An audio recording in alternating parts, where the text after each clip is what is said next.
You're in the rant wormhole where I rant about whatever my $15 a month plus patrons want me to rant about. You can get one of these by being one of those.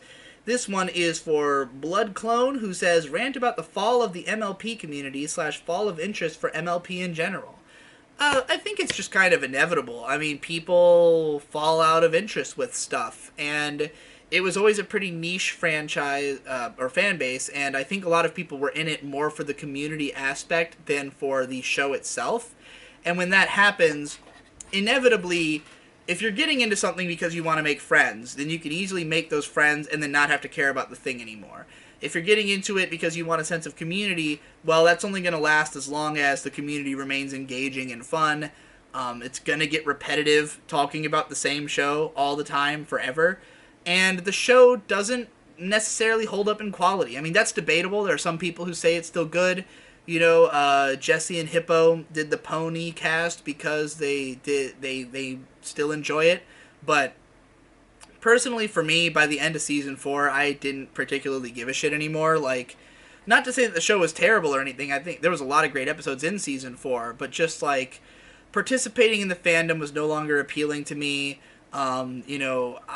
I saw it as it's a big autistic circle jerk. I mean, calling it what it is. Like, I don't mean that as an insult.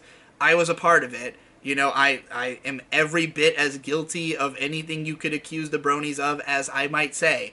But it was a big autistic circle jerk. And I think that it had a lot of importance that maybe will be recognized in the future to, I think, a kind of identity crisis that's going on in culture where, I think it represents something of like a disillusion of the male identity and the embrace of femininity and the rise of trans culture and stuff like that. Because in spite of how often bronies like to say that it's not a gay thing, most of the bronies I knew were either gay or trans or both. So, like, it definitely was some kind of flashpoint of awakening for a large number of people who, were at some distance from society and needed a group of other people who were like-minded. Or, aside from all that, the autism. Like, and I don't mean this as an insult in any way, but, like, if you go to BronyCon, it's almost all autistic people, but, like, it's a place where they could become friends over something, and I think it's a natural fit, My Little Pony, because of the fact that it's simultaneously something that is easily accessible and easily understood, while still having something deeper that you could sink your teeth into, and being a passion project from its creator. So it has a lot of great design sense. It's got a lot of good sense. I mean, fuck, I've made a million videos about it. I don't need to justify MLP, but like, I think the reason that it fell apart is just that how long would anybody be interested? And granted, the fandom is still happening. There are still people making My Little Pony analysis videos that are getting as many views as they used to, There's still a fandom there. BronyCon, it's on its last year, but it still exists, So, like, it's not as though the fandom's completely dead, but people moved on.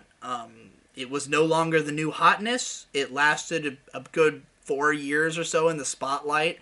And then people moved on to Steven Universe and fucking Star versus the Forces of Evil, or they became anime fans, if they are not still bronies. So I think it was just kind of a time and place thing, and that there's also an element of just the fact that it's one of the most ridiculed fan bases, and there's only so much abuse you can take. I think there's a lot of people who just stopped thinking it was cool or didn't want to associate themselves with the kind of people they saw in the community and therefore, bailed on it. But I definitely think the community had less to do with just the fact that it's a good show and more to do with what it represented about the shifting in culture from that point. And I think that if you were to look at MLP as a turning point, a lot of what the internet culture is right now makes perfect sense as the result of whatever was going on there, But that's just my 2 cents as somebody who was in the thick of it.